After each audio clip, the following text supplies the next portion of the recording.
The heat is the first thing you are taught to understand, not as an enemy, but as a god. It radiates from the white limestone of the new palace floors, shimmers above the endless sun that marks the edge of your world, and beats down from the sky as the physical embodiment of the father, the Aten. Your name is Ankhesenpaaten, she who lives for the Aten, and this city, Ankhesenamun, is the only home you have ever known. It rose from the barren desert at your father's command, a testament to a truth only he could see. There are no dark corners here. No shadows of the old gods, Amun, Osiris, or Isis. The city is built on an axis of light, a grand stage where your family, your divine father Akhenaten, your beautiful mother Nefertiti, and your sisters are the Semlactors, the only bridge between humanity and its creator. You are a child of this new world, a princess in a holy city dedicated to a single, universal truth. But lately, the light feels different. The chants to the Aten, once comforting, now sound strained. The smiles on the faces of the courtiers seem fixed, their gazes too quick to fall away. Your father's sermons grow more fervent, more demanding. And you are beginning to understand that in a city built for a single god, the divine family is not just a symbol of power. It is the raw material from which the new dynasty must be forged. And you, a daughter of the Aten, are part of that material. So before we unseal these forgotten records, consider this a moment to register your presence. A like serves as your signature, and a subscription grants you access to all future findings, provided you believe these stories must be unearthed. In the comments below, we invite you to share your thoughts on who you believe to be the most misunderstood figure in all of history. And now, the preamble is over. Let us turn to the primary sources and begin the slow work of reconstruction. To comprehend the life of the princess who would become Ankhesenamun, one must first comprehend the world that created her. Her story does not begin in the established, sprawling grandeur of Thebes, the centuries-minus-sold religious capital of the Egyptian Empire. It begins at a place designed to erase it. Her father, born Amenhotep IV, ascended to the throne around 1353 BC, inheriting a kingdom at the apex of its power and wealth from his father, the magnificent Amenhotep II. This was an Egypt of profound religious tradition, a complex and deeply embedded polytheistic structure dominated by the powerful and wealthy priesthood of Amun-Ra Karnak. For generations, the pharaoh and the priests had existed in a symbiotic, if sometimes tense, balance of power. The pharaoh was the living god, Horus on earth, but the priesthood were the custodians of the afterlife and intermediaries for the state's most powerful deity. Amenhotep IV would not simply shift this balance, he would shatter it. In the early years of his reign, a new religious focus emerged, centered on the Aten, the physical disk of the sun. Initially, this was not entirely heretical. The Aten had been a minor aspect of the sun god Ra for some time.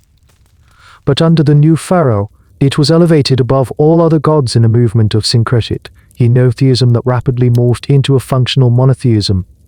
The pharaoh declared that the Aten was the universal, singular creator, not just for Egypt but for all of humanity. All other gods were false idols, their temples to be closed, their names to be ignored. This was a theological revolution of unprecedented scale. In his 5th year of rule, he made the physical break. He changed his own name from Amenhotep, Amun is satisfied, to Akhenaten, effective for the Aten. And he commanded the construction of an entirely new capital city on virgin desert, a site untouched by the worship of any other god. This was Ankhesenamun, the horizon of the Aten, known today as Amarna. It was here, in this purpose-built crucible of radical theology, that Ankhesenpaaten was born, the third of 6 daughters to Akhenaten and his great royal wife, the famously beautiful Nefertiti. The context of this city is critical. It was an isolated ecosystem, both physically and ideologically. Cut off from the traditional centers of power like Thebes and Memphis, its inhabitants were entirely dependent on the king's patronage. Its art style broke from millennia of rigid, formal representation, depicting the royal family with an almost shocking naturalism, elongated skulls, pendulous bellies, and spindly limbs in intimate, informal poses. The Aten could not be depicted in anthropomorphic form, it was only the disk, its rays ending in hands that offered the ant, the symbol of life, exclusively to Akhenaten and Nefertiti. They alone were the conduits of the divine. For Ankhesenpaaten and her sisters, this meant their family was not just royal, it was the entire focal point of the state religion. They were not merely princesses. They were divine figures, integral components of the new cosmic order, born and raised within a social and religious experiment that had severed all ties with the past. This was the only world she knew, a world where her father was the sole prophet of the one true God, and the traditional structures of Egyptian society were a distant, irrelevant memory. It was an environment where radical ideas could take root, and where the preservation of the divine bloodline, concentrated in the singular Holy Family, could justify acts that would have been unthinkable just a generation prior. Within the theological framework of Ankhesenamun, the concept of a private life for the royal family was functionally non-existent. Because Akhenaten and Nefertiti were the exclusive conduits to the Aten, their every action constituted a religious sacrament. The state was not merely governed by the royal family, the state's religion was the observation of it. This principle was propagated through the most powerful medium available, art. Across the new capital, on the walls of temples and tombs, and on small household stelae placed in private domestic shrines, a singular unrepetitive set of images was displayed. These were not the traditional scenes of a pharaoh meeting Egypt's enemies, or making offerings to a pantheon of animal-headed gods. Instead, the citizens of Ankhesenamun were instructed to venerate scenes of domestic intimacy. These depictions were revolutionary. We see Akhenaten, his elongated skull and prominent child, and lying a small daughter on his knee, their lips meeting in a kiss. We see Nefertiti, her graceful neck supporting her famous blue crown, with 1, 2, or even 3 of her daughters clambering over her, pulling at her earrings. The entire family is shown seated for a meal, tossing food to one another or anointing each other with perfumed oils. The Aten is present above them, its rays descending to bestow the Ankh, the symbol of life, upon the nostrils of the king and queen alone. The children and Ankhesenpaaten among them are bathed in this light but do not receive the Ankh directly from the god. Their life and divinity are explicitly shown to be derivative, flowing to them through their parents. For Ankhesenpaaten, this meant she was an icon before she was an individual. As the third daughter, she was an integral part of this sacred tableau, along with her older sisters, Meritaten and Miketaten, and her younger sisters, Neferneferuatenti Ashrit, Neferneferua, and Setep and Ray. She was a symbol of the creative, life-giving power of the Aten, life-giving power of the Aten, manifested through the royal lineage. The 6 daughters were a constant presence in the official iconography, often depicted as a collective of small, shaven-headed girls distinguished only by their relative size. Their purpose within the cult was to be living testaments to the fertility and vitality of the divine pair. They completed the Holy Family, the earthly model that all Egyptians were to worship in order to access the Creator God. This role carried with it a profound weight. While traditional Egyptian princesses were certainly of high status, their lives were not typically the subject of widespread religious veneration. In Amarna, the daughters were essential components of the state's theological machinery. Their presence reinforced the central dogma that the Aten was a universal father whose blessings were expressed through the visible, tangible fruitfulness of his chosen representatives on earth. Loving environment, a stark contrast to the rigid formality of previous dynasties. Yet, this public display of affection was also a calculated political and religious statement. It served to humanize the pharaoh in a novel way, while simultaneously elevating his family unit to an untouchable, divine status. Ankhesenpaaten grew up in a world where her identity was subsumed into the larger entity of the royal children. She was a participant in countless religious ceremonies, her small form draped in fine linen, her presence required to complete the picture of divine harmony.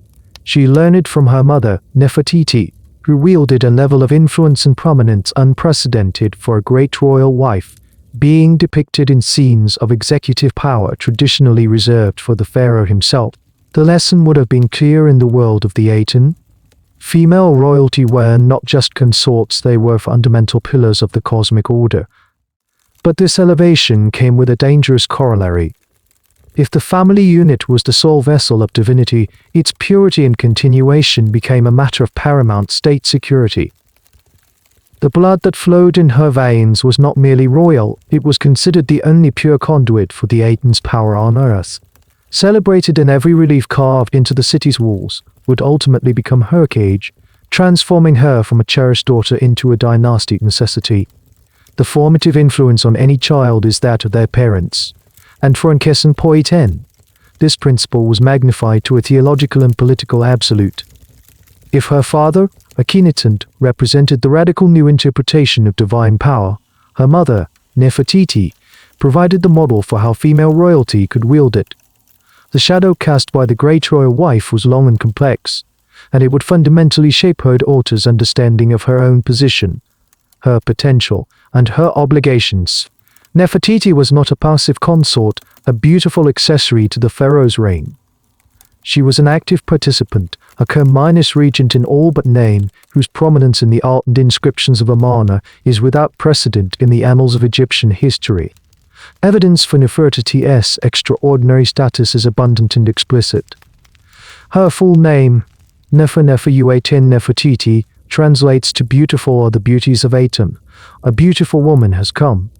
From the earliest days of Akhenaten's revolution, she was depicted in a manner that elevated the role of a queen. At the massive temple complex of Ankhesenamun, built at Karnak before the move to Amarna, her image is as ubiquitous as the king's. She is shown in postures of power exclusively reserved for the pharaoh. There are reliefs of Nefertiti smiting the enemies of Egypt, her arm raised to strike a captive, a classic and potent symbol of royal authority. She is shown presiding over ceremonies from her own balcony, making offerings to the Aten without the king present, and even captaining her own ceremonial barge. For a young Ankhesenpaaten, observing this dynamic would have been foundational. The world did not revolve around a single male figurehead. It revolved around a divine pair, a dyad. The art consistently portrayed Akhenaten and Nefertiti as near-minus equals, a complementary partnership through which the Aten's creative energy flowed into the world. They were the sun and moon of the Amarna system. This model would have instilled in the princess a profound sense of the intrinsic power of the senior royal female. A queen was not merely the king's wife, she was the feminine divine principle, a necessary component for the legitimate exercise of power. Legitimacy in this new theology was not just a matter of bloodline, but of maintaining this sacred balance. This understanding is crucial to interpreting Ankhesenpaaten's later actions. She was raised to believe that the woman who held the title of great royal wife was a kingmaker, a vessel of divine authority that could sanctify and legitimize a male ruler. Her mother was the living proof. Nefertiti's power was not just reflected, it was her own. This set a powerful, and perhaps dangerous precedent. It suggested that the throne of Egypt was not accessible through male lineage alone, it required the partnership of the senior royal woman, whose own blood was a direct link to the Aten. However, around the 12th or 14th year of Akhenaten's 17-year reign, a profound disruption occurred.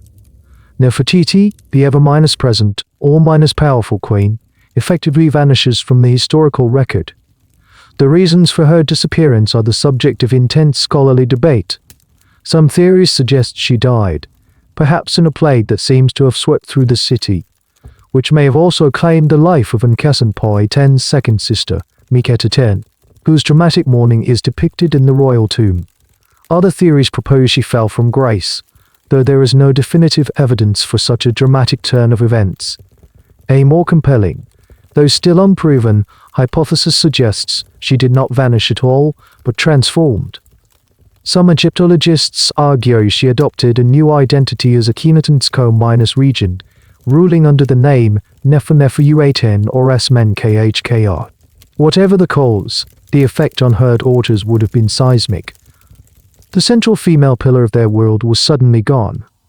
In the wake of Nefertiti's disappearance, the role of senior female at court fell to her eldest daughter Meritaten. Inscriptions show that Meritaten was elevated, taking on some of her mother's titles and becoming great royal wife to her own father. This event would have been a stark lesson for the younger Ankhesenpaaten. The role her mother had embodied was not personal, it was institutional. If the queen was absent, a replacement had to be found, and the pool of candidates with suitably divine blood was limited to her own daughters. The shadow of the great queen was not just an example to live up to, it was a mantle that, by necessity, would now be passed down. The world built by Akhenaten, the gleaming city of Ankhesenamun, was conceived as a self-contained universe, a perfect reflection of the Aten's eternal order. Yet, no kingdom, not even one led by a divine prophet, is an island. By the final years of the pharaoh's reign, the consequences of his singular focus began to manifest, not as overt rebellion, but as a slow, inexorable decay at the edges of his grand experiment. The pressures that would come to define the end of the Amarna period were both external and internal, a tightening vice of geopolitical neglect and domestic discontent. For the young Ankhesenpaaten, insulated within the royal palace, these forces would have been perceptible as a change in the atmosphere, a subtle dissonance in the city's psalm of praise. Externally, the Egyptian empire, forged through centuries of military conquest and shrewd diplomacy, was showing signs of neglect. The evidence for this comes from one of the most remarkable archaeological discoveries in history, the Ankhesenamun. This archive of over 300 cuneiform tablets, found in the ruins of Ankhesenamun, consists primarily of diplomatic correspondence from the vassal rulers of city-states in the Levant, modern-day Syria, Lebanon, and Palestine. Vassal kings, loyal to Egypt, pleaded for gold, for supplies, and most urgently, for Egyptian soldiers to help them fend off hostile neighbors and the encroaching influence of the Hittite Empire, Egypt's great rival to the north. The responses from Akhenaten's court, if they came at all, appear to have been minimal and dismissive. The pharaoh, consumed with the theological purification of his own land, displayed a profound lack of interest in the mundane squabbles of his imperial territories. From his perspective, the Aten was a universal god, rendering the old paradigms of conquest and empire obsolete. But for the rulers of cities like Byblos and Tyre, the threat was immediate. Their letters become increasingly frantic, their tone shifting from respectful supplication to outright panic. This imperial apathy had tangible consequences: the erosion of Egyptian influence, the loss of key buffer states, and the emboldening of the Hittites, who saw a vacuum of power and began to exploit it. Within the military elite of Egypt, men like the General Hormib, this would have been viewed not just as pure policy, but as an abdication of the pharaoh's fundamental duty to protect the strength of the nation. Internally, the revolution had created deep and lasting wounds. The suppression of the old gods was not a simple matter of closing temples, it was a fundamental disruption of the Egyptian economy and social fabric. The great temple complexes, particularly the precincts of Amun-Ra at Thebes, were vast economic engines. They owned huge tracts of agricultural land, employed tens of thousands of people from priests and scribes to farmers and craftsmen, and controlled a significant portion of the state's wealth. Akhenaten's reforms effectively expropriated this wealth and dismantled this entire economic structure, redirecting the revenue to the construction of his new capital. This action would have created a large and powerful class of dispossessed and resentful priests and officials, a silent opposition waiting for their moment. For the general populace, the religious impact was even more profound. Traditional religion was a rich tapestry of deities who governed every aspect of daily life and, crucially, the afterlife. The cult of Osiris, the god of the underworld, provided a detailed and accessible path to salvation for all people, not just the king. Akhenaten's theology swept this away, offering in its place an abstract, remote god whose sole intermediaries were the pharaoh and his family. He effectively severed the direct line between the Egyptian people and their hope for eternal life. This was not a minor theological dispute. It was an act that generated deep-seated spiritual anxiety and fear across the land. Coupled with a plague that seems to have struck Ankhesenamun around this time, claiming the lives of several royal family members including the Princess Ankhesenamun. The divine mandate of the Aten and its prophet-king would have seemed increasingly hollow. These disasters would have been interpreted as the predictable wrath of the abandoned gods. The City of Light was beginning to look like a place of divine punishment, not divine favor. The heretic king's sun was beginning to set, and the shadows that gathered were long and menacing. To understand the events that would define Ankhesenpaaten's adolescence, it is necessary to temporarily divest oneself of modern sensibilities regarding familial relationships. The practice of royal incest in 18th dynasty Egypt was not a secret pathology or a moral failing, it was a cornerstone of dynastic ideology, a carefully considered strategy for the preservation of power and divinity. For the pharaohs, it was a theological imperative, and for the royal women, it was a preordained and often inescapable element of their station. This was not a system that had gone awry, it was a system functioning exactly as it was designed. The justification for this practice was rooted in the very cosmology of the Egyptian state. The gods themselves provided the ultimate precedent. The core of the Heliopolitan creation myth, a story central to Egyptian religious thought for millennia, detailed a series of incestuous unions. The divine siblings Ge, the earth god, and Nut, the sky goddess, produced for children Osiris, Isis, Set, and Nephthys.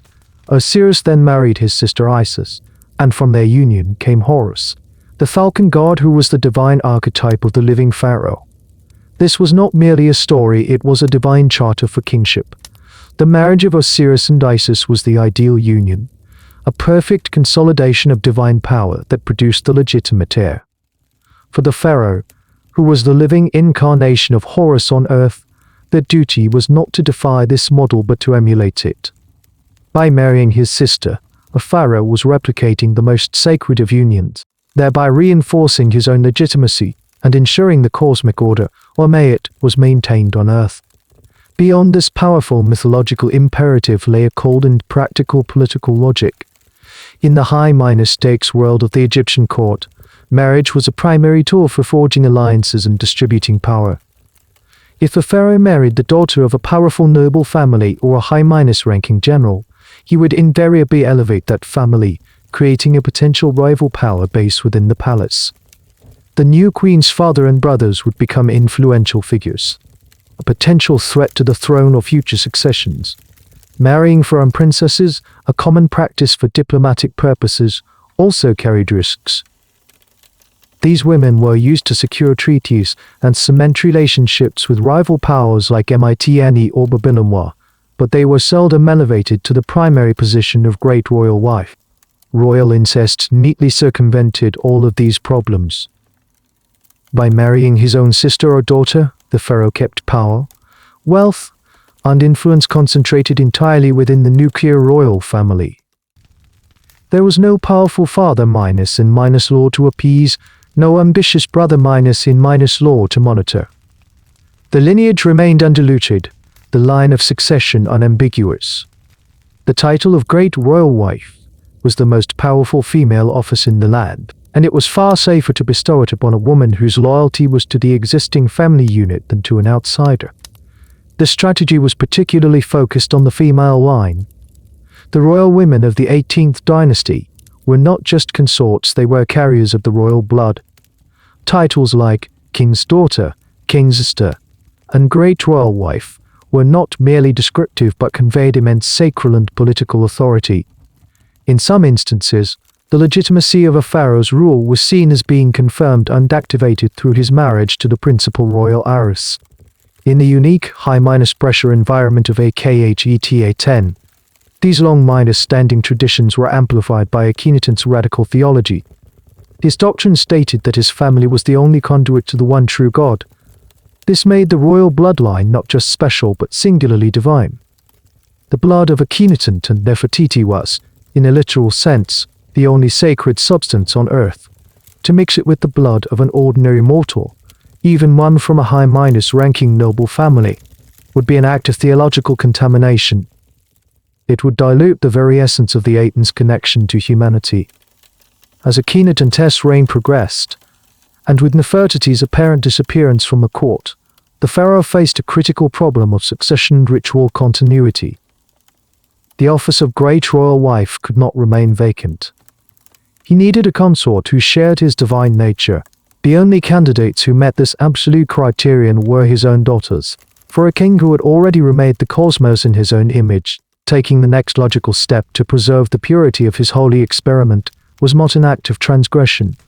It was the ultimate expression of his faith, The theological and political logic that underpinned the Amarna system, once established, proceeded with an inexorable and chilling momentum. With the disappearance of Nefertiti from the historical record, a vacuum was created at the very heart of the state religion. The divine dyad was broken.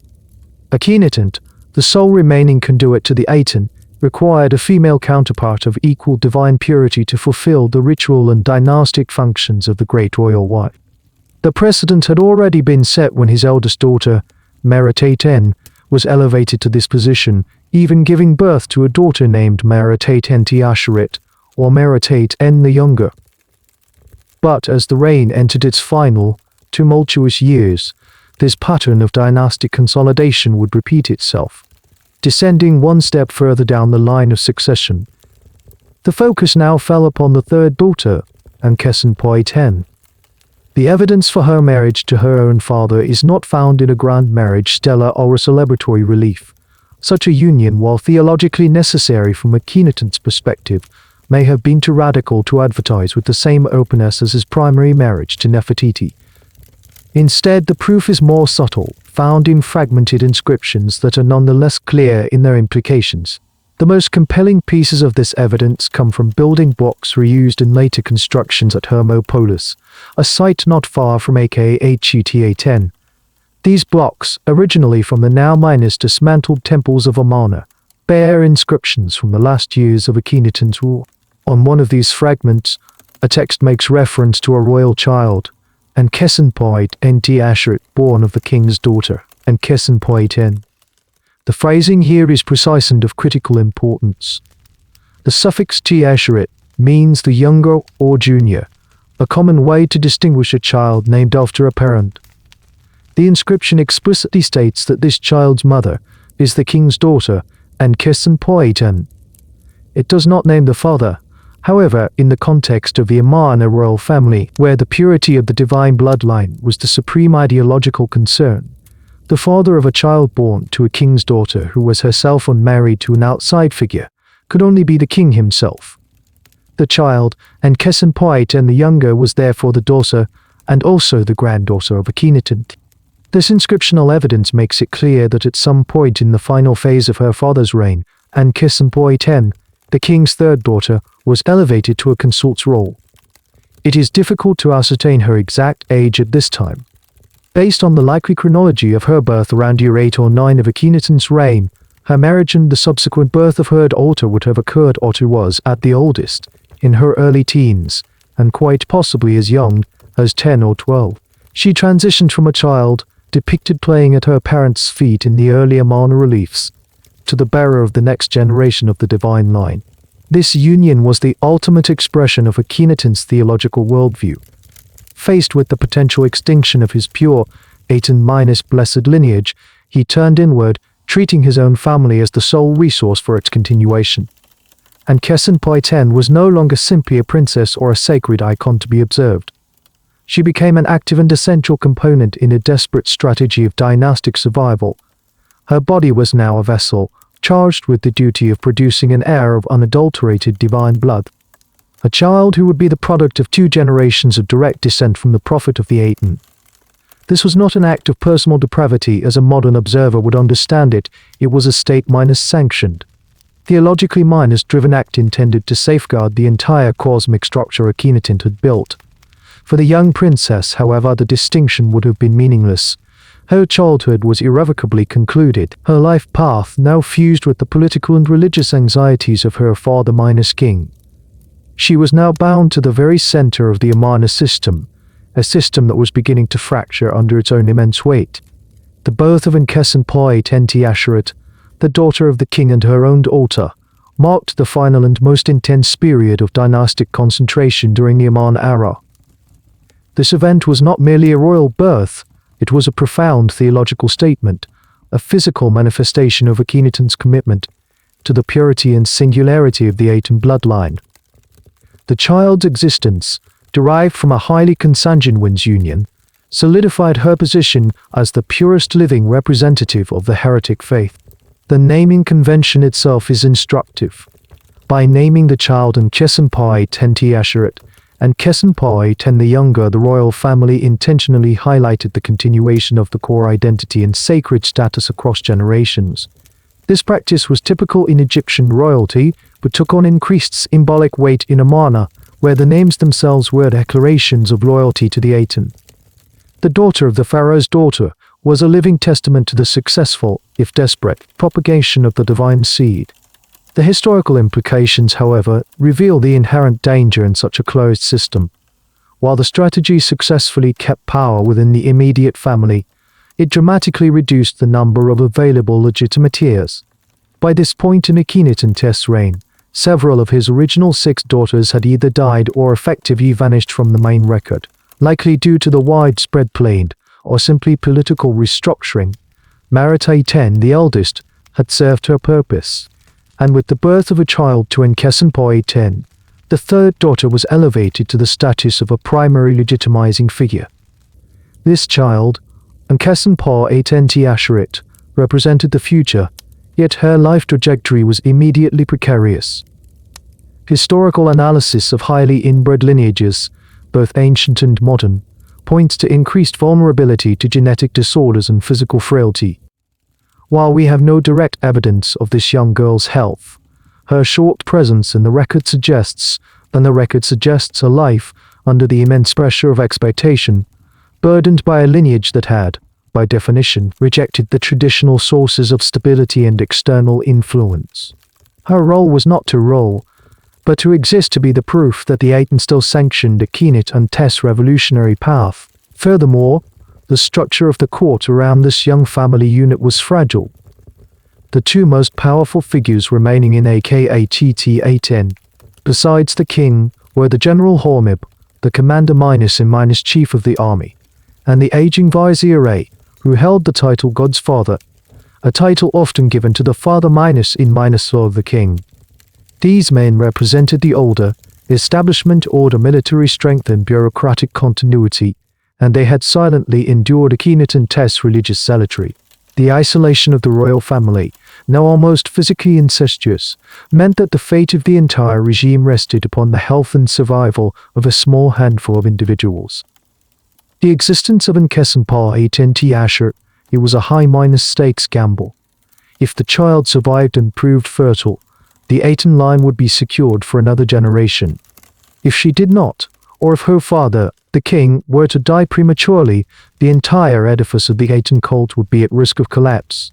The intense focus on the single lineage, designed to concentrate power, had instead created a critical vulnerability. Disenfranchised and anxious about the future of the Egyptian empire, was watching this increasingly isolated family with calculating eyes. The moment the sole conduit to the Aten was broken, the forces of traditionalism and imperial pragmatism would be ready to move in. The small princess, a product of a forbidden union, carried the weight of an entire failing revolution on her infant shoulders. The precise details of her final fate are as vague as much of the Amarna era's conclusion. She, like her mother before her, would eventually disappear from the record entirely, subsumed by the massive cultural and political effort that followed Akhenaten's death to erase the memory of his entire reign. Her brief existence, however, underscores the depth of the dynastic crisis that forced Akhenaten into a series of increasingly desperate, consanguineous unions to secure a line he believed was divinely superior.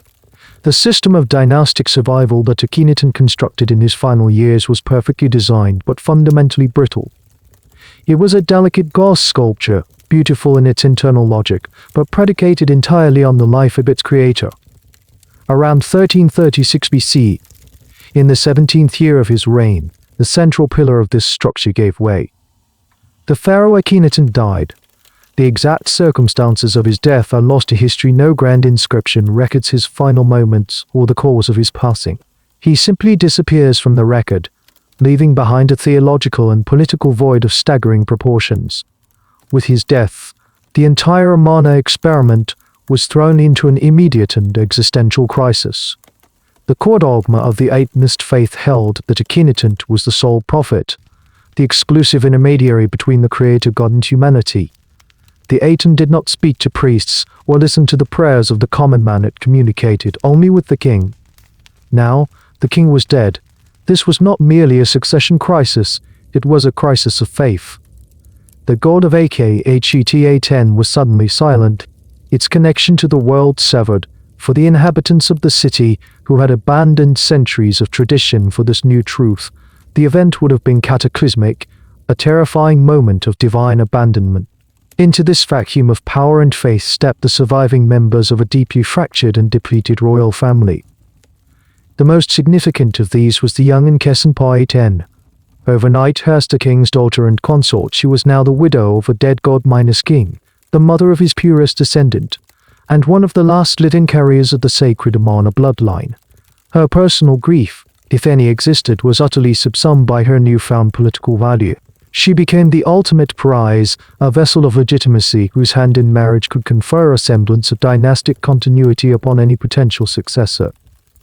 She was a key that could unlock the throne, and every ambitious figure in the court knew it. The city of Ankhesenamun, once a monument to a single man's unshakable vision, became a hotbed of intrigue. The factions that had lain dormant or paid lip service to the king's revolution now began to maneuver in the shadows. One faction, likely small but ideologically committed, would have sought to continue Akhenaten's work, perhaps by placing a new, pure-blooded family member on the throne.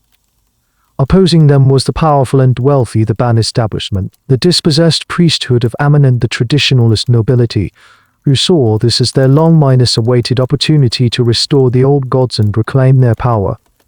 For them, the entire Amarna period was an era of blasphemy that needed to be expunged from history. Navigating this treacherous landscape were the pragmatists, the true holders of institutional power. Foremost among these were the Vizier Ray and the General Hormib. They, the elder statesman, had served the royal family for decades and understood the intricate workings of the Egyptian bureaucracy. Hormib commanded the loyalty of the army, the ultimate arbiter of power in any moment of instability. These men were less concerned with the theological nuances of the Aten versus Amun and more with the preservation of the Egyptian state itself. They had witnessed the empire's prestige erode and its internal structures weaken. They knew that for Egypt to survive and thrive, a return to orthodoxy was not a matter of choice, but of necessity. For Ankhesenpaaten, this period would have been one of extreme peril and isolation. She was surrounded by men who saw her not as a person, but as a strategic asset. Her father-husband was gone, her mother had long since vanished, and many of her sisters were likely dead. She was a teenager, a mother to a young child, adrift in a sea of political calculation. The sun-drenched city, her only home, was now a labyrinth of competing ambitions. Every meal could be poisoned, every whispered conversation a plot. The chaos following Akhenaten's death did not result in a swift and clean succession. Instead, it inaugurated a period of profound obscurity, a murky interregnum where the throne was occupied by figures so ephemeral they would become mere ghosts in the historical record. The period immediately following Akhenaten's death is one of the most obscure and debated in all of Egyptian history. The carefully maintained records of the Amarna court seemed to fracture, giving way to a series of short, ambiguous reigns that lasted for a few years at most.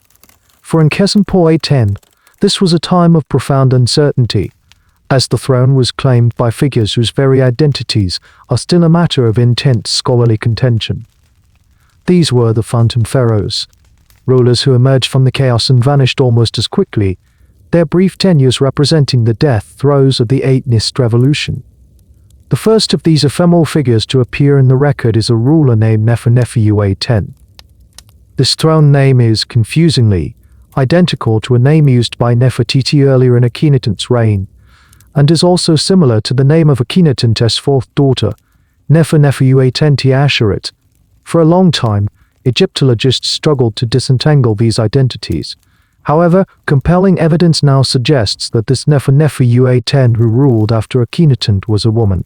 Inscriptions from the tomb of the Ban official named Peri refer to this pharaoh, and in some instances, the grammatical endings used in the hieroglyphs are feminine. One wing docket from Amarna is dated to the reign of Neferneferuaten, beloved of Akhenaten.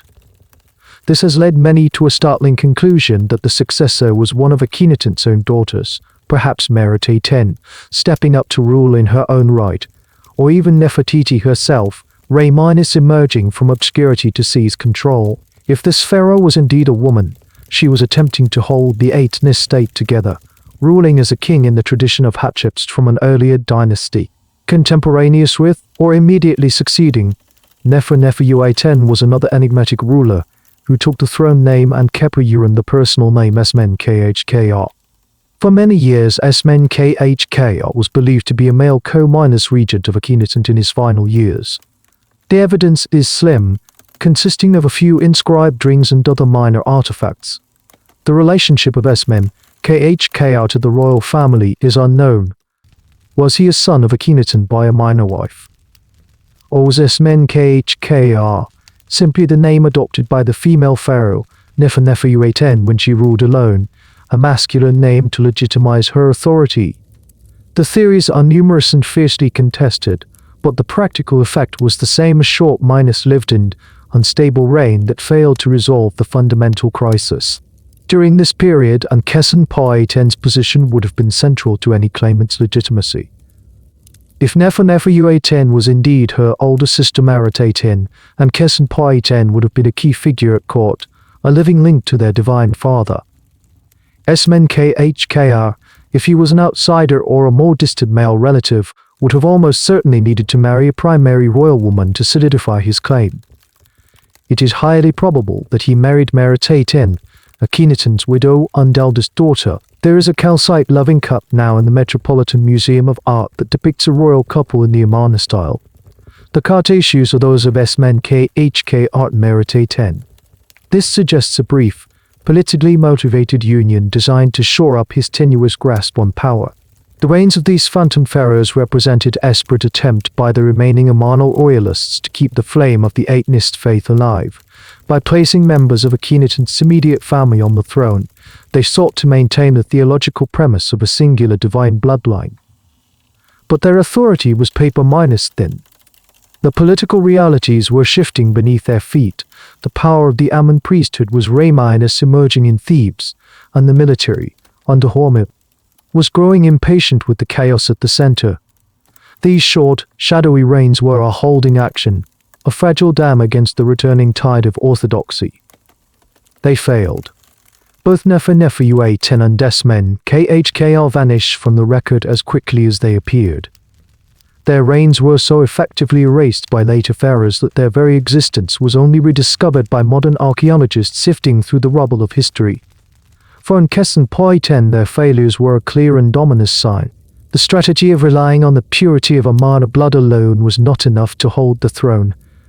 A new, more pragmatic solution was required.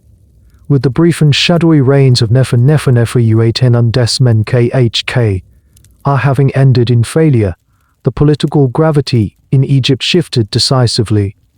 The attempt to preserve the Amarna system from within, by placing Akhenaten's immediate family on the throne, had proven untenable. The ideological fervor that had built Ankhesenamun had dissipated, replaced by a cold, pragmatic assessment of the kingdom's precarious state. The real power brokers, the vizier and the general Hormuzd, recognized that the nation required stability, and stability demanded a return to the traditions that had been the bedrock of Egyptian society for 2 millennia. This restoration, however, could not be a violent coup. For the transition to be seen as legitimate and to avoid civil war, it needed to be cloaked in the mantle of dynastic continuity. They needed a bridge from the heretical past to the orthodox future, and that bridge was Ankhesenpaaten. In the political calculus of the post-Amarna court, Ankhesenpaaten's value was absolute and singular. She was no longer just a princess, she was a living repository of legitimacy.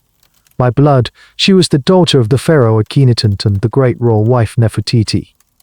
This lineage connected her directly to the established, if controversial, royal line. Furthermore, she had been a wife to Akhenaten himself, holding the title of Great Royal Wife, a position of immense ritual importance. She was one of the last undisputed, pure-blooded descendants of the glorious 18th dynasty at its peak. Any man who sought to rule Egypt would have a tenuous claim at best, open to challenge from any number of military or noble factions. But a man who married Ankhesenpaaten would instantly acquire the legitimacy he lacked. Her bloodline would sanctify his rule, Her presence by his side would signal a continuation, not a usurpation of the dynastic line. She was in essence a non-negotiable asset. Any potential king needed her far more than she needed them. This reality transformed her from a person into a political instrument of the highest order. Her consent was irrelevant, her existence was everything. The men who now guided the fate of Egypt were not looking for a powerful queen in the mold of Nefertiti. The era of female co-regents was over, it had died with the failed experiment of Nefer-Uaten. They were looking for a symbol, a queen consort whose unimpeachable heritage would silence any questions about the authority of their chosen male candidate. That candidate emerged from the depleted ranks of the royal nursery. A young boy, originally named Tutankhamun, the living image of the Aten. His parentage is a subject of historical debate, but the most compelling genetic evidence, derived from the 2010 DNA study of the royal mummies, indicates that he was the son of Akhenaten. His mother was not Nefertiti, but a woman now known to archaeology as the mummy discovered in Tomb Cave 35, who was herself a full sister to Akhenaten. Tutankhamun was therefore the product of a brother-sister union, making him a royal of high, but not supreme, blood status. Crucially, this made him Ankhesenpaaten, Aten's half-brother. He was the perfect candidate for I and Hormizd's purposes. He was male, satisfying the patriarchal traditions of the military and bureaucracy. He was royal, possessing the blood of Akhenaten, but his claim was inherently inferior to that of Ankhesenpaaten, the daughter of the great royal wife. On his own, his right to rule could be questioned, but united with her, his position became unassailable. He brought the necessary gender, she brought the superior bloodline and dynastic authority. Their union was not a marriage of individuals, it was the ceremonial fusion of the two essential components required to manufacture a legitimate pharaoh. At approximately 10 years of age, Tutankhamun was placed upon the throne. And to make this ascension legal, sacred, and politically viable, he was married to his half-sister, Ankhesenpaaten, who was likely around 13 to 15 years old. This was her second state-mandated marriage. The first had been to her father, an act designed to preserve a dying revolution. This second union was to her half-brother, an act designed to formally end that same revolution. Her life was now dictated entirely by the needs of the state, upon being moved across the board by older, more powerful hands.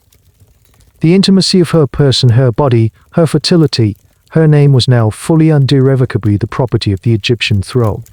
The ascension of the boy king was not a moment of divine revelation or popular acclaim, it was a masterpiece of political stagecraft, meticulously engineered by the two most powerful men left standing in the wreckage of Akhenaten's kingdom, the Vizier and the General Hormizd. With the failure of the phantom pharaohs, these men understood that the survival of the state depended on a swift and decisive end to the period of uncertainty. Their solution was not to seize power for themselves, an act that would have been seen as a naked usurpation and could have plunged the military into factional conflict, but to install a candidate who was both legitimate and controllable. They found their perfect instrument in the young Tutankhamun. The process of his elevation was a carefully managed affair conducted within the cloistered confines of the royal palaces at Ankhesenamun. It was a silent coup, enacted not with swords but with the weight of bureaucratic and military consensus. As the senior civilian official, would have secured the allegiance of the court administration and the remaining priesthood. Hormizd, as commander of the armies, guaranteed the loyalty of the military, the ultimate guarantor of any pharaoh's reign. They presented a united front, leaving no room for any rival claimant to emerge. They did not propose Tutankhamun as a candidate to be considered, they presented him as the sole, divinely ordained successor, the last male heir of the royal blood. His youth was his greatest asset to the men who orchestrated his rise. At an estimated 9 or 10 years of age, he was in no position to formulate policy, challenge his advisors, or pursue any personal agenda. He was a vessel, a blank slate it could be written. His coronation was the first, and most critical act of this new narrative. It would have been a ceremony rich in traditional pharaonic symbolism, a deliberate visual break from the austere rituals of the Aten cult. The boy would have been invested with the crook and flail, the double crown of Uprintalor Egypt placed upon his head. He was transformed, in the eyes of the court and the law, from a minor prince into the living god Horus, the legitimate ruler of the two lands. But this transformation was incomplete without its other half. The boy's legitimacy, derived from being Akhenaten's son by a lesser wife, was substantial but not absolute. To make his claim unassailable, he required the legitimizing power of the senior royal female line. This was the role that Ankhesenpaaten was now compelled to play. Her marriage to Tutankhamun was not a subsequent event, it was an integral part of his ascension. The coronation and the wedding were two sides of the same coin, a single, complex ceremony of political fusion. As he was crowned king, she was reaffirmed as great royal wife. This union neutralized her as an independent political pawn. She could no longer be married off to a rival to create an alternative locus of power. Her immense dynastic capital was now permanently bonded to their chosen king. This arrangement created a new power structure. On the public-facing, ceremonial level, Egypt was ruled by the divine pair king Tutankhamun and queen Ankhesenpaaten. Their youth and shared heritage in the Amarna heresy were presented as a bridge, ensuring a peaceful transition. But on the practical, political level, the kingdom was governed by a regency. The real power resided with the senior officials who had placed the children on the throne. With his deep experience and proximity to the royal family, likely served as the formal regent, guiding the young king's hand in all matters of state.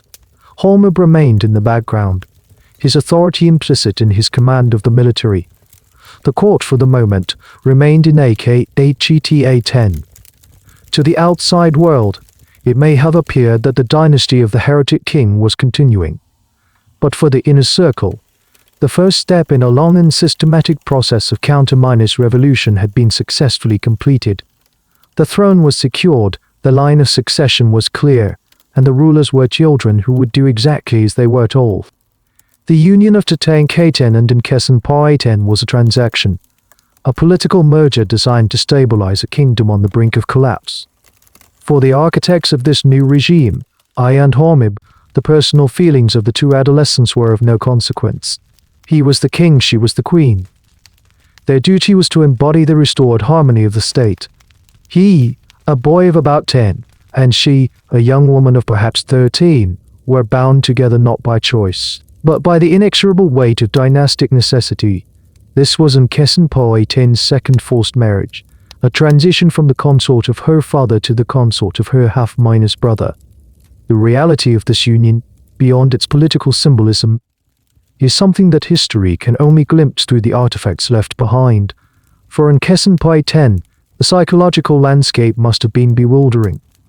She had spent her entire life within the suffocating ideological confines of Ankhesenamun, a city built on the premise of her family's unique divinity. Her father had been both a god and a husband. Now that god was dead, his religion discredited, and she was wedded to a boy-king whose primary purpose was to preside over the dismantling of everything she had ever been taught to revere. Her new husband was not just a relative, he was the living symbol of the failure of her father's world. For Tutankhamun, the circumstances were equally complex. Plucked from the relative obscurity of the royal nursery, he was thrust into a role of unimaginable symbolic importance, but with no actual power. He was surrounded by older, calculating men who made every decision for him. In this environment, his young wife, Ankhesenpaaten, was likely his closest and only true peer. She was the only other person in the world who could comprehend the bizarre reality of their situation. She, like him, was a child of the Ankhesenist heresy, now tasked with representing a return to an orthodoxy she had never known. This shared experience, this common heritage as survivors of a fallen faith, may have forged a bond between them that transcended the political nature of their marriage. The court remained for the first few years of their reign in Ankhesenamun. This was a necessary political fiction. To abandon the city immediately would have been too abrupt, an open admission that the previous reign was a catastrophic failure. The transition had to be managed carefully, presented as a gradual rather than a sharp revolution. Rather than a sharp revolution. During this time, the young couple would have lived within the palaces built by her father, surrounded by the art and inscriptions that celebrated the Akhenaten, their former family unit. It must have been a ghostly existence, living as the titular heads of a new regime amidst the monuments of the old one they were tasked with erasing. The personal dynamic of their relationship is, of course, lost to us, but the official art of their reign provides intriguing hints. Unlike the rigid, formal depictions of pharaohs from other eras, the art of Tutankhamun's reign, while moving away from the extreme anatomical distortions of the immerse style, retains a remarkable sense of intimacy and naturalism. The artifacts recovered from his Tmba golden shrine, the back of his throne and ivory casket his throne, repeatedly show the young king and queen together in scenes of quiet domesticity. Ankhesenamun is depicted adjusting her husband's collar, anointing him with perfume, accompanying him on hunting trips in the marshes, and presenting him with bouquets of lotus flowers. While all royal art is propaganda, the consistent choice to represent the royal couple in this gentle, affectionate manner is significant. It suggests that the image of a harmonious and loving partnership was central to the new regime's public identity, but it may also reflect a deeper truth. In a court filled with powerful and manipulative figures, these two children, bound by a shared, traumatic past and an uncertain future, may have found in each other a genuine source of companionship and support. Ankhesenpaaten, already a veteran of the brutal realities of pharaonic politics, may have taken on a protective, guiding role for her younger husband. Their marriage, born of cold political calculation, might well have blossomed into a relationship of real affection, an island of solidarity in a sea of intrigue. The initial years of the new reign, spent amidst the fading grandeur of Ankhesenamun, constituted a delicate and temporary truce with the past. The court of the boy king resided in the heretic city, but the ideological tide had turned irreversibly. The real power, wielded by Ankhesenpaaten, was merely biding its time, allowing the memory of Akhenaten's singular authority to fade before enacting the final, decisive step in their counter-minus revolution. This period of stasis could not last. The isolation of Ankhesenamun was no longer a symbol of ideological purity. It was a strategic liability. To truly restore order, the heart of the kingdom had to be returned to its traditional home. The decision was made not in the throne room by the young pharaoh, but in the council chambers of his senior advisors. The court was to abandon Ankhesenamun and return to Thebes. This was not a simple change of address, it was a profound act of ideological surrender. Ankhesenamun was more than a city, it was the physical manifestation of the Atenist faith. A holy site built on virgin soil. To abandon it was to declare the entire experiment a failure. Conversely, Thebes was the domain of Amun-Ra, the epicenter of the old pantheon, the seat of the powerful priesthood that Akhenaten had dispossessed. To return the court to Thebes was to formally recognize the victory of the old gods and to signal the complete restoration of the traditional order. The move was the physical execution of a policy of total reversal. The justification for this monumental shift is laid out in a formal decree, a granite monument known today as the Restoration Stela. Though issued in the name of Tutankhamun, the text was undoubtedly composed by his advisors, a masterpiece of political propaganda designed to legitimize the new regime while systematically denigrating the old one.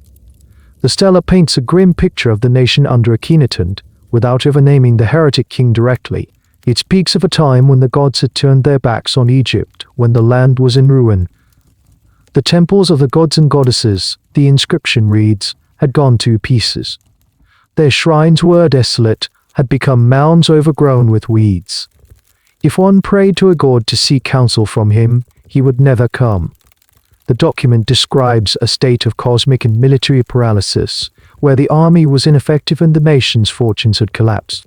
Then the stela presents the new young king as the savior, the pious ruler who has been chosen by the gods themselves to heal the land. It details his actions reopening the abandoned temples, rebuilding the dilapidated shrines, endowing the priesthoodess with land, gold and servants, restoring their wealth and prestige.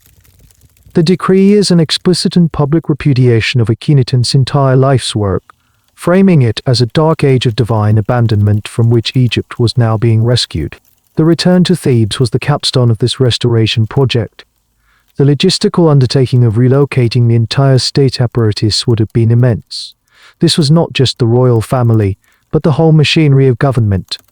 Scribes would have packed away the state archives, including the foreign correspondence of the Amanal letters. Treasurers would have overseen the transfer of the royal treasury. Artisans, sculptors, and craftsmen from the royal workshops would have been moved. Their skills now required for the restoration of the Theban temples. The city of Ankhesenamun, which had been a bustling, vibrant capital for nearly 2 decades, would have been systematically emptied. Palaces were stripped of their fine furnishings, administrative buildings cleared of their records, and homes abandoned by the thousands of officials and workers who had followed their king into the desert. As the royal barges sailed north on the Nile, they left behind a ghost city. The open minor temples to the Aten fell silent. The broad avenues, once filled with processions, were empty. The painted villas of the nobility were left to the wind and the sand. Ankhesenamun, the horizon of the Aten, was now a monument to a failed revolution, its purpose extinguished. For the young king and queen, this journey was a definitive severing of their past. A city built in honor of a god they were now forced to renounce, and traveling to the heart of a religious system they had been taught to despise. They were returning to the city of Ammon. The next step was inevitable. They would now be made to bear his name. The arrival in Thebes was the physical manifestation of the counter-minus revolution. The next step was its spiritual and nominal confirmation. In the worldview of ancient Egypt, the name was not a mere label, it was an encapsulation of identity, destiny, and divine affiliation. A pharaoh's name was a declaration of his royal program, a public statement of the divine force he represented. The names borne by the young king and queen Tutankhamun, living image of the Aten, and Ankhesenpaaten, she who lives for the Aten, were the last vestiges of the Amarna heresy.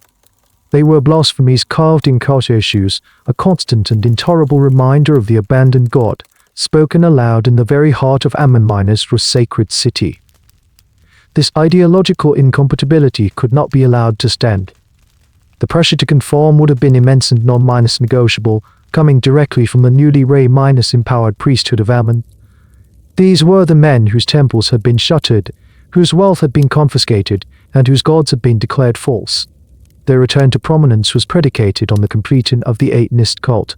For them, the restoration was not complete as long as the occupants of the throne bore the name of the heretic god. The change was a political necessity, the final price of the priesthood's full support, and by extension, the final seal on the legitimacy of the new regime.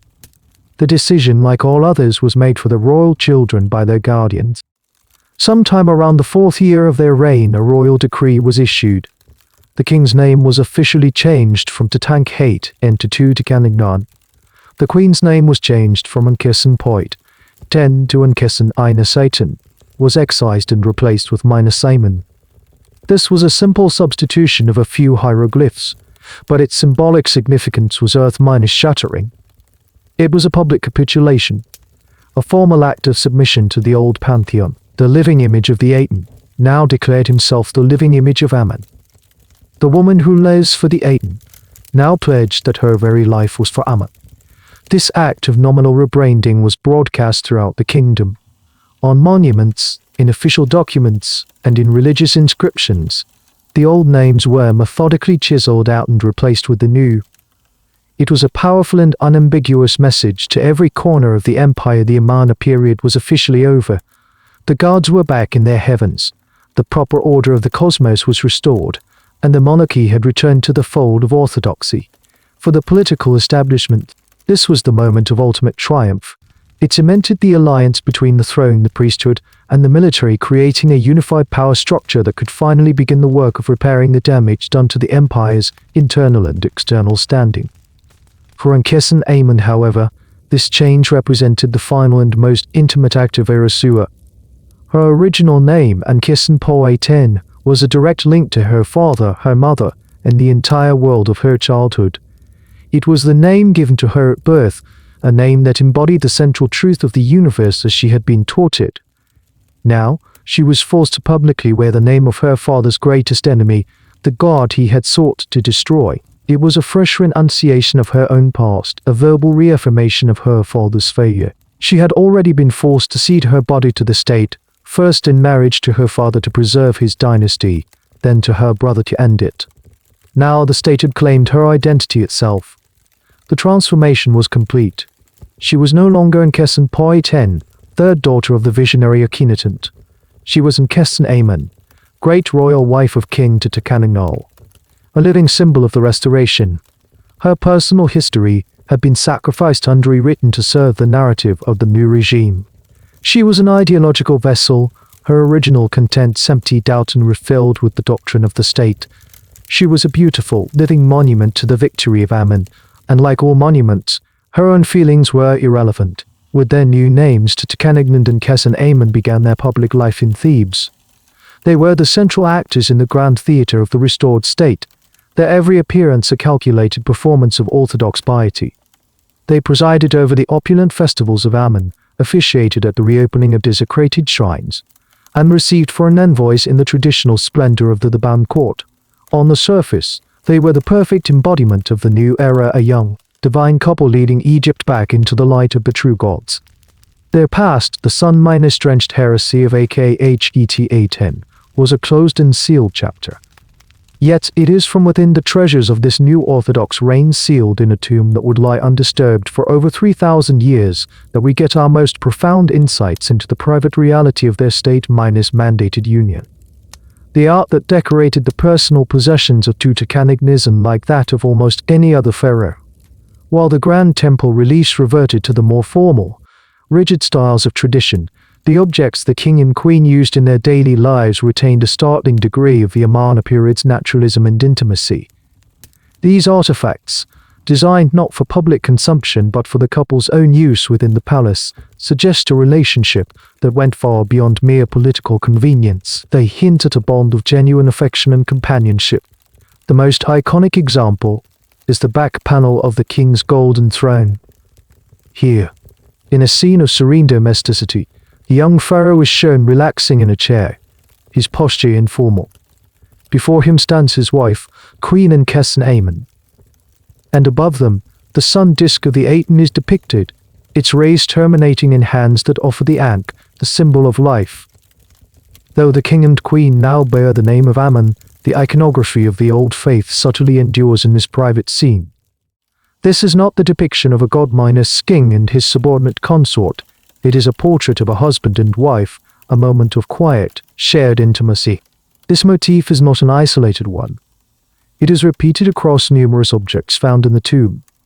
A gilded shrine contains panels showing the royal couple on a hunting expedition in the Papyrus marshes. Ankhesenamun is depicted seated at her husband's feet in the skiff, handing him an arrow as he takes aim. On a painted ivory chest, she is shown riding in a chariot with him, again supporting his martial endeavors.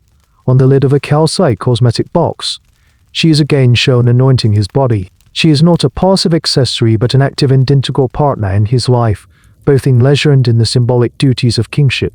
It is necessary, of course, to view these depictions with a degree of scholarly caution. All royal art serves a purpose. The consistent portrayal of a harmonious, loving couple was excellent propaganda, projecting an image of stability and cosmic order made it to a court and a country still recovering from decades of religious upheaval. It was a visual reassurance that the state was healthy at its very core. Yet, the sheer pervasiveness and the uniquely informal style of these images suggest they may reflect more than just a political narrative. These were to individuals bound by an extraordinary and traumatic past. They had seen their world dismantled, their family disgraced, and their own identities forcibly rewritten. In the high-stakes, politically charged environment of the Theban court, where they were surrounded by the powerful men who controlled their destinies, their shared history would have made them unique allies. They were the last survivors of Ankhesenamun, a two-person community of memory. It is plausible, even probable, that within the gilded cage of their royal duties, they found in each other a solace and a partnership that was real and profound. The art in this interpretation is not just propaganda, it is a reflection of a personal truth, that was allowed to flourish in the private spaces of the palace, a quiet testament to the human bond that formed in the shadow of their immense political obligations. For all the depictions of domestic harmony and shared affection, the union of Tutankhamun and Ankhesenamun was, at its core, a dynastic contract. Its primary, non-negotiable function was the production of a legitimate heir to the throne of Egypt, the stability of the restored kingdom, the future of the 18th dynasty, and the personal security of the young royal couple themselves, all depended on their ability to create the next link in the dynastic chain. The scenes of them hunting together or anointing one another were not just portraits of a relationship, they were projections of a fruitful, life-giving partnership, the earthly reflection of a healthy and well-ordered cosmos. Every citizen of Egypt, from the highest priest to the lowliest farmer, would have understood this. The queen's fertility was a matter of state security. The evidence sealed within Tutankhamun's tomb, however, reveals that behind this carefully curated image of fecundity lay a private and repeated tragedy. When Howard Carter and his team systemated Tutankhamun's tomb in the 1920s, they discovered a simple, undecorated wooden box. Inside this box were two miniature anthropoid coffins, nested one inside the other, each fashioned and gilded in the manner of a royal burial.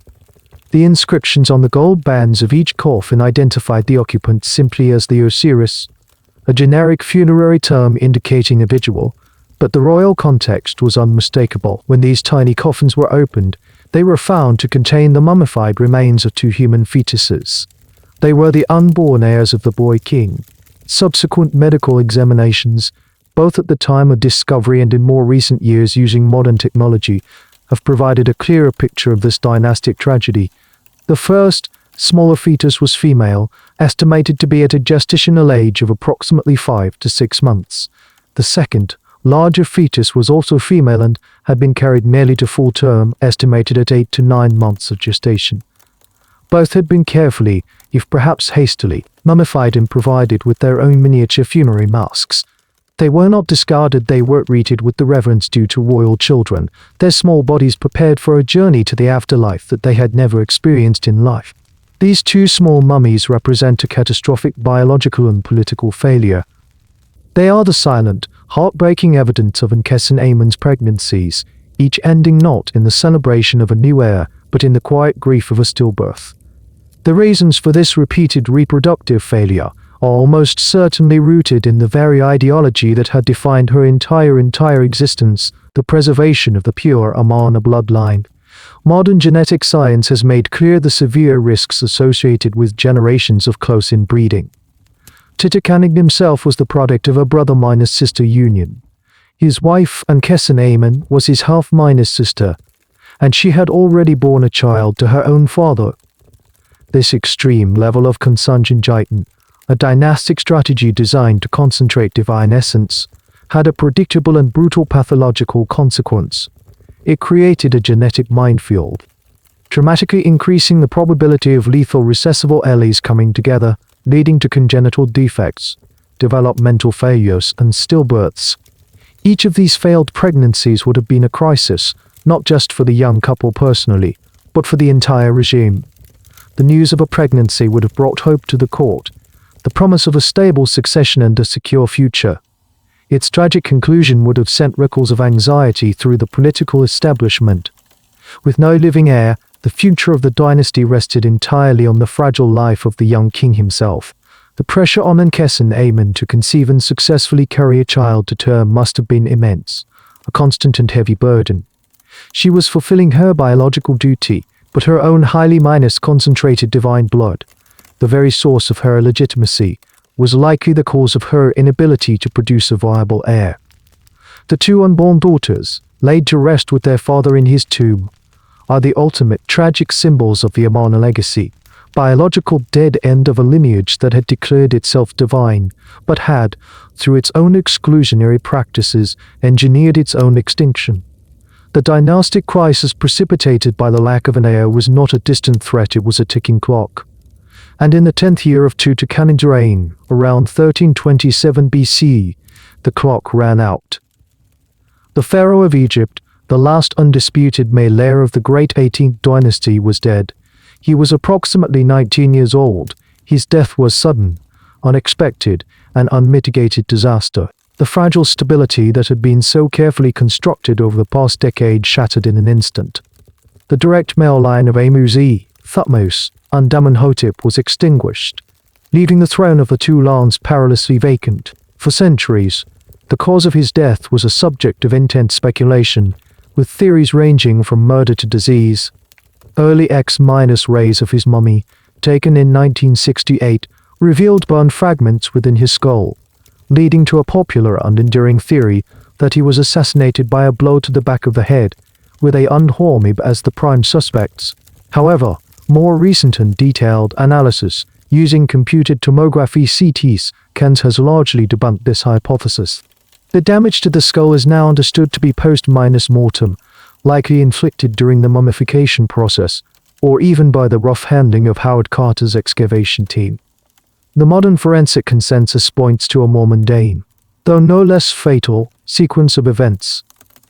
The CT scans revealed that Tutankhamun had suffered a severe, compound fracture to his left femur just above the knee, an injury that would have been life-threatening in a pre-antibiotic world.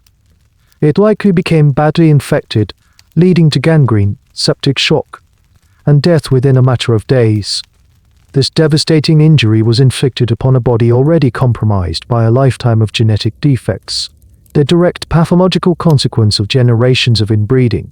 Examination of his remains has shown he suffered from a clubfoot, which would have required him to walk with a cane, over 130 of which were found in his tomb, and Kohler's disease, a painful bone necrosis disorder.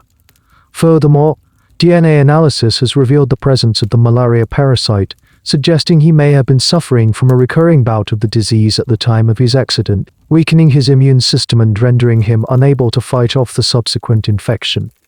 He was not a murdered king, he was a frail, congenitally disabled young man who suffered a bad fall. The political fallout was immediate and severe. With the king dead and no living children, the question of succession was thrown wide open. The power now rested with two entities: the senior surviving member of the royal family, the Dowager Queen Ankhesenamun, and the men who controlled the instruments of the state, unhormib. Ankhesenamun, now a widow for the second time at the age of perhaps 20-2, found her position transformed overnight. Her value as a vessel of legitimacy had skyrocketed. According to Egyptian tradition, the man who buried the king and succeeded him would ideally solidify his claim by marrying the king's widow. She was no longer just the queen, she was the kingmaker, the prize that would confer legitimacy upon the next pharaoh. Her choices, however, were grimly limited and likely not her own to make. The most obvious candidate for the throne was the elderly Vizier Ray. He was the most powerful official in the court, had been a close advisor for years, and held the quasi-familial title of God's father. His claim would be based on his service and proximity to power. Marrying him would provide a seamless, if an inspiring, transition of authority. The other major contender was the General Hormib, commander of the army.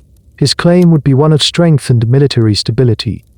Both men were commoners by birth, well into middle or old age. For Ankhesenamun, the choice was between the bureaucrat and the soldier, both of whom represented the very establishment that had dismantled her father's world. Tradition dictated that she would be passed to one of them, her third forced marriage, to once again serve as a living seal of approval on a man's ambition. Faced with this inevitable and humiliating fate to be handed over to an aging courtier who may well have been her own maternal grandfather, Ankhesenamun made a decision. It was a choice born of desperation, a move so radical, so unprecedented in the long history of Egypt, that it speaks to the sheer terror of her situation. She refused to be a pawn in their game. She would not accept the husband they chose for her. Instead, in the chaotic days following her husband's death, she took an extraordinary gamble, reaching out beyond the borders of Egypt to a foreign power, an act of diplomatic heresy that could either save her or condemn her utterly. In the suffocating confines of the Theban court, with the elaborate and lengthy process of Tutankhamun's embalming underway, Ankhesenamun was trapped. The men who had controlled her life since childhood were now poised to claim the ultimate prize, and she was the instrument of that transaction.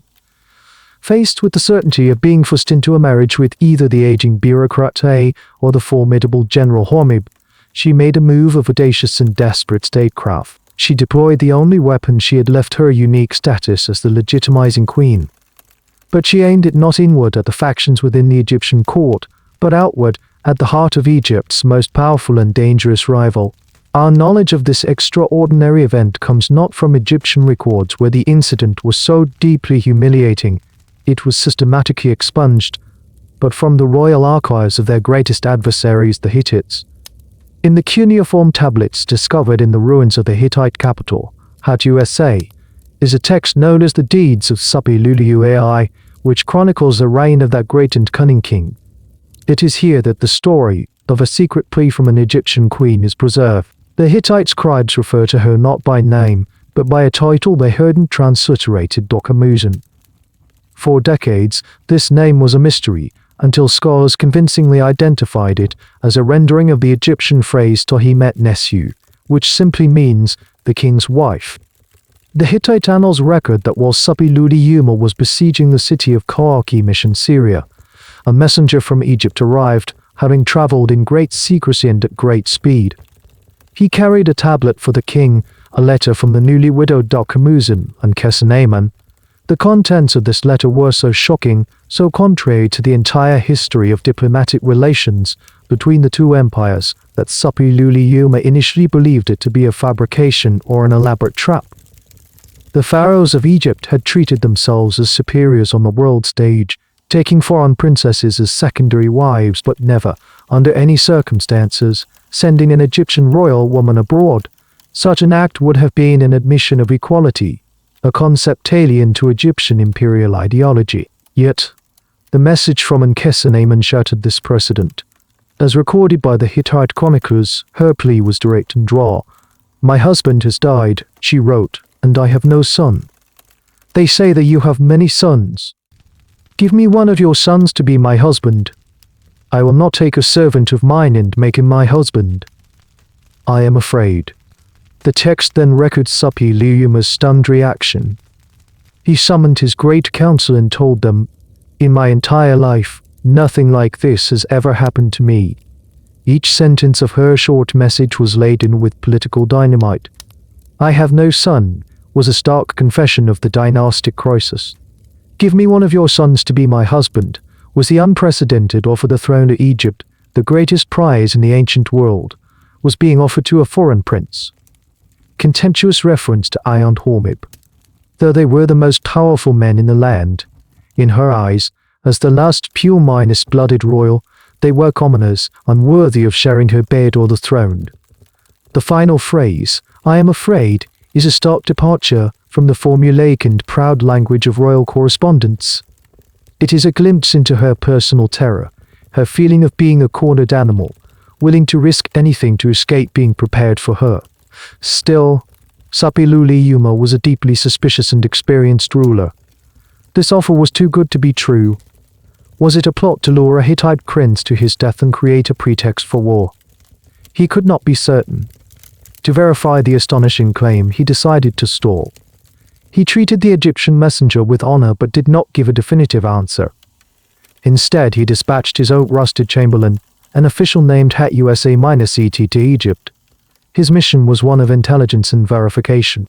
He was to travel to Thebes, ascertain if the king was truly dead, assess the political situation on the ground, and confirm directly with the queen if this offer was genuine.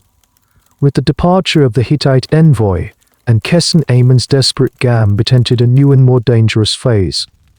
She had sent her message out into the world. Now all she could do was wait, playing for time in the treacherous Theban court, her secret act of treason hanging over her head, while the body of her husband lay in the house of the dead and the ambitions of the men around her circled ever closer. The journey of the Hittite envoy, Hat-USA-ET, from the plains of Syria to the heart of the Egyptian Empire and Thebes, was a voyage into the epicenter of a political storm. Upon his arrival, he would have found a court paralyzed by a veneer of ritualistic grief that barely concealed the frantic, behind the scenes power struggle. The 70-day period of mummification for Tutankhamun was a sacred tradition, but it also served as a convenient and necessary political moratorium, a ticking clock during which the future of the nation had to be decided. For Ankhesenamun, this period was a desperate race against time. She had to delay the succession, fending off the pressures to marry a servant, while awaiting the response from her enemy. The Hittite archives record that the queen's initial plea was met with deep skepticism that festered into a prolonged, agonizing silence from the Hittite king. As weeks turned into a month or more, with no word, Ankhesenamun's position became increasingly untenable. The pressures from and the court establishment would have been mounting daily. Her gamble appeared to be failing.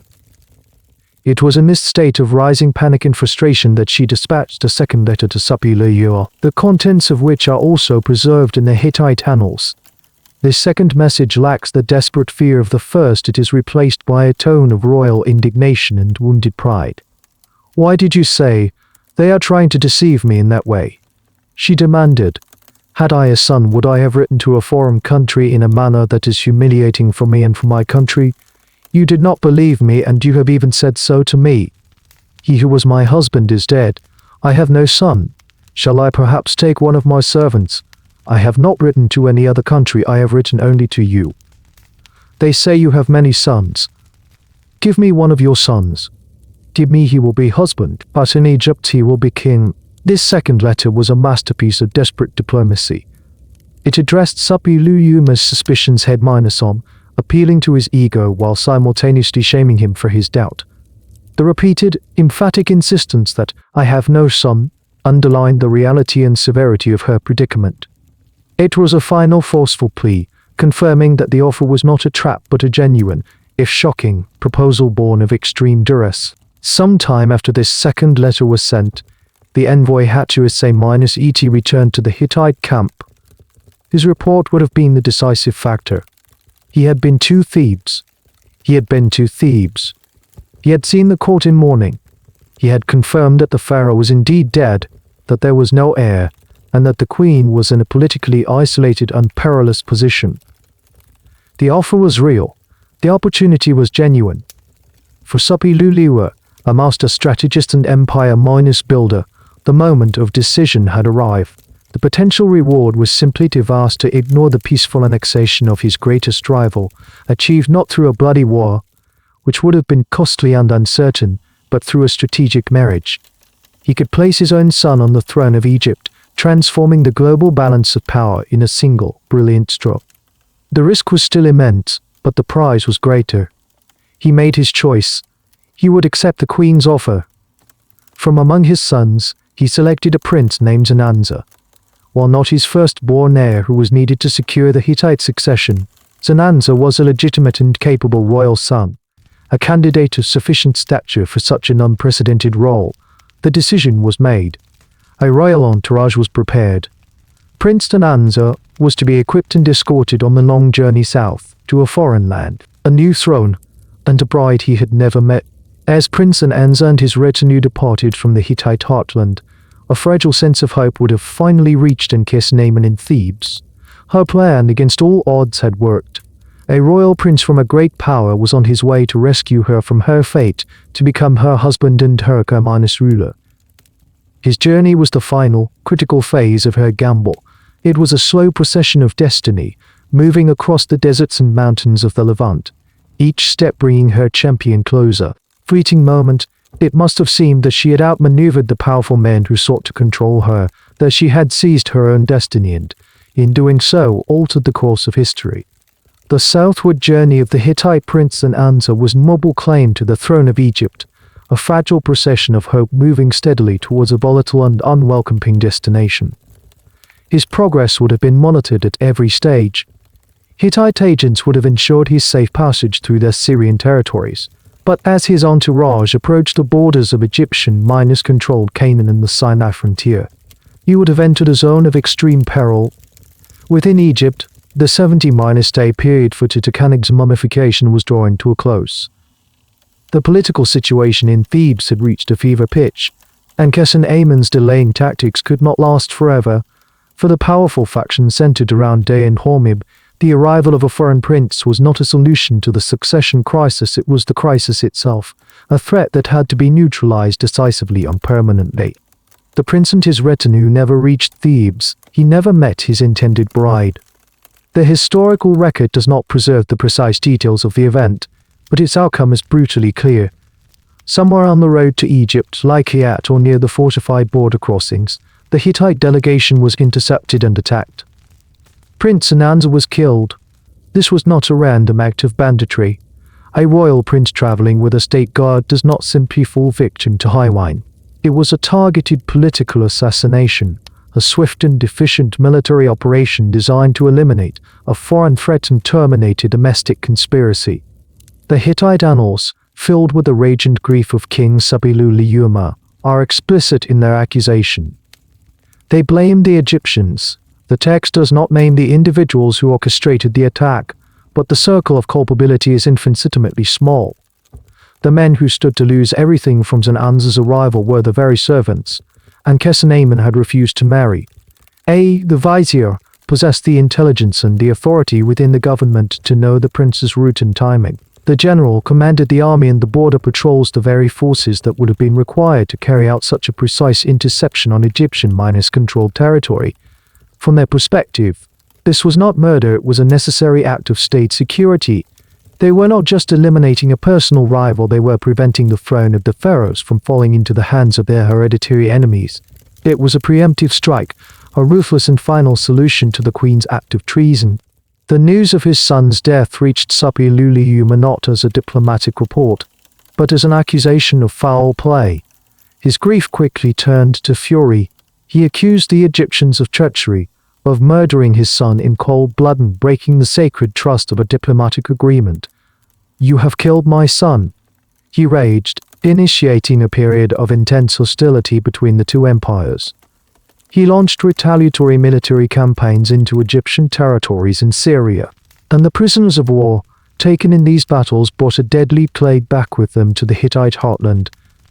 This epidemic, known as the Plague of Suppiluliuma, would ravage the Hittite population for years, ultimately claiming the life of Suppiluliuma himself, a bitter and ironic consequence of the entire affair. But in Thebes, the immediate consequence was the absolute and catastrophic failure of Ankhesenamun's plan. Her final, desperate act of agency had not only failed but had backfired spectacularly. Her intended savior was dead. She had failed to secure her independence.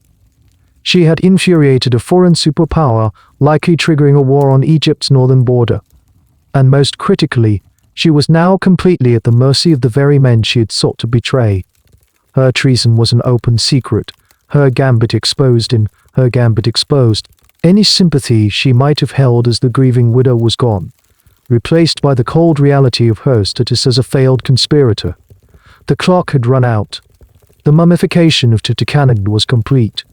His grand funeral, a major affair of state, could no longer be delayed, and at the conclusion of that funeral, a new pharaoh had to be acclaimed. Ankhesenamun's last hope was buried with the Hittite prince in an unmarked foreign grave, and her own fate was now irrevocably sealed. With the elimination of the Hittite prince, the political chessboard in Thebes was swept clean. Ankhesenamun's desperate for gambit had failed, and in doing so, had inadvertently strengthened the very faction she sought to escape. Her act of treason, now an open secret, nullified any remaining political capital or personal sympathy she might have commanded as the grieving widow. She was no longer a kingmaker but a compromised asset, her options exhausted. The internal solution she had so vehemently rejected was now the only one remaining. The power vacuum created by Tutankhamun's death, and briefly contested by a foreign power, was now to be filled, swiftly and decisively from within. The final act of this dynastic drama was staged within the narrow confines of the Valley of the Kings, at the funeral of the deceased pharaoh. An Egyptian royal funeral was not merely a ceremony of mourning, it was a critical political transition. The most significant rite was the opening of the mouth ceremony, performed on the mummy of the dead king. In this ritual, the heir successor would touch the mouth of the deceased with the ceremonial adze, magically restoring the mummy's ability to eat, speak, and breathe in the afterlife. The man who performed this ritual was, by that very act, publicly identifying himself as the legitimate heir. It was a transfer of power, enacted on the liminal stage between the world of the living and the world of the gods. The evidence for who performed this rite, and thus claimed the throne, is painted for eternity on the north wall of Tutankhamun's burial chamber. The scene is unambiguous. A figure identified by the accompanying Tutankhamun is shown performing the opening of the mouth ceremony on the mummified form of Tutankhamun. But the truly audacious detail is what A is wearing.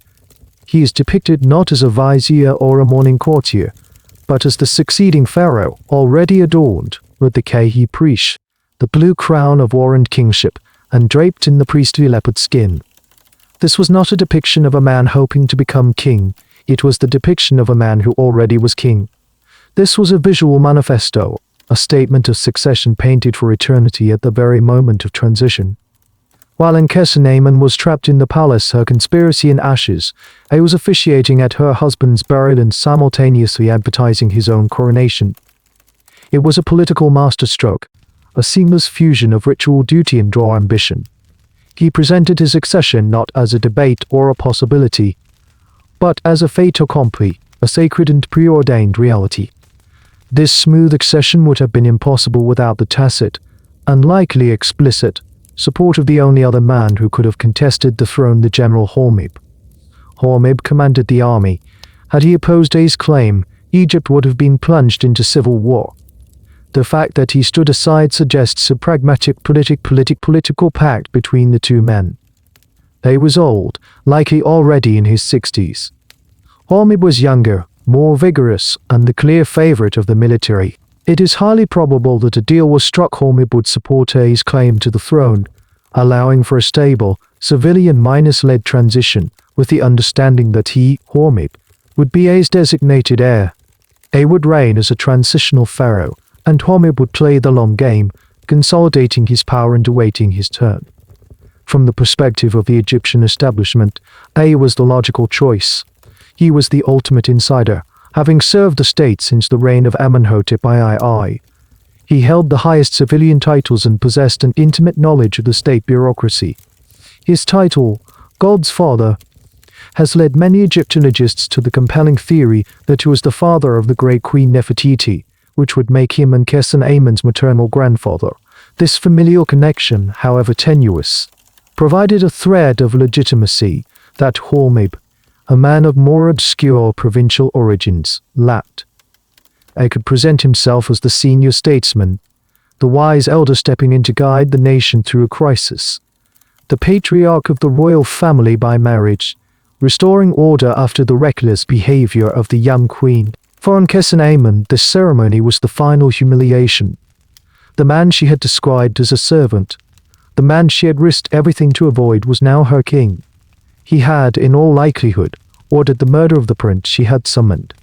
And now he was burying her husband and inheriting his kingdom. His strategic consolidation of power was complete. The military was aligned, the bureaucracy was in his control, and his only rival for legitimacy, the queen herself, was a discredited and powerless captive. There was only one final step required to cement his rule, one last traditional act to seal his claim in the eyes of the gods and the law. He needed to take the queen. The final act in A's meticulously orchestrated seizure of power was to claim the last remaining symbol of dynastic legitimacy, the widow of the dead king. Tradition, political necessity, and a ruthless pragmatism all dictated that the new pharaoh must marry his predecessor's great royal wife. This act would create an unbroken chain of authority, visually linking his own reign to the established 18th dynasty. It was an non-negotiable step to fully legitimize his rule and silence any lingering questions about his right to the throne. For Ankhesenamun, it was the ultimate and most personal defeat, a fate she had fought with extraordinary and desperate measures to avoid. The evidence for this third and final forced union is not as explicit as that for her previous marriages. There is no grand inscription proclaiming king. He takes for himself the great royal wife Ankhesenamun.